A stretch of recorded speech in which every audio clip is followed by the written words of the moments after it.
എല്ലാവർക്കും നമസ്കാരം. ശ്രീമദ് ഭഗവത്ഗീത 1-ാം അധ്യായം അർജുന വിഷാദയോഗം 46-ാമത്തെ ശ്ലോകം. യദി മാമപ്രതീകാരം അശസ്ത്രം ശസ്ത്രപാണയ ധാർത്തരാഷ്ട്രാരണേ ഹന്യു തന്മേ ക്ഷേമതരം ഭവേത്.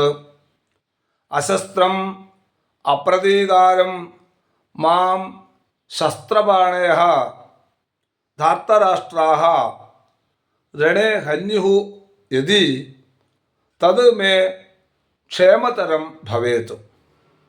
ആയുധമില്ലാതെ പ്രതികാരമില്ലാതെ നിൽക്കുന്ന എന്നെ ആയുധധാരികളായിട്ടുള്ള ആ കൗരവന്മാർ യുദ്ധത്തിൽ കൊല്ലുമെങ്കിൽ അത് എനിക്ക് അധികം ക്ഷേമകരമായിരിക്കും എന്ന് അർജുനൻ ശ്രീകൃഷ്ണനോട് സൂചിപ്പിക്കുകയാണ്.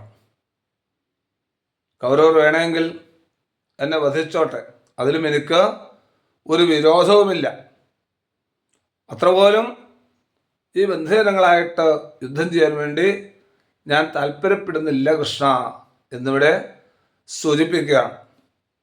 യദി മാമപ്രതീകാരം അശസ്ത്രം ശസ്ത്രപാണയ ധാർത്തരാഷ്ട്രാരണേ ഹന്യുഃ തന്മേ ക്ഷേമതരം ഭവേത്. കുരുക്ഷേത്ര യുദ്ധത്തിൽ ഉണ്ടായതായ കാര്യങ്ങളൊക്കെ സഞ്ജയൻ ധൃതരാഷ്ട്ര മഹാരാജാവിനെ പറഞ്ഞ് കേൾപ്പിക്കുകയാണ്. അതിനടുത്ത ഒരു ശ്ലോകത്തിൽ കാര്യങ്ങൾ ഭംഗിയായിട്ടൊന്നുകൂടി പറയുന്നത് കാണാം. നന്ദി, നമസ്കാരം.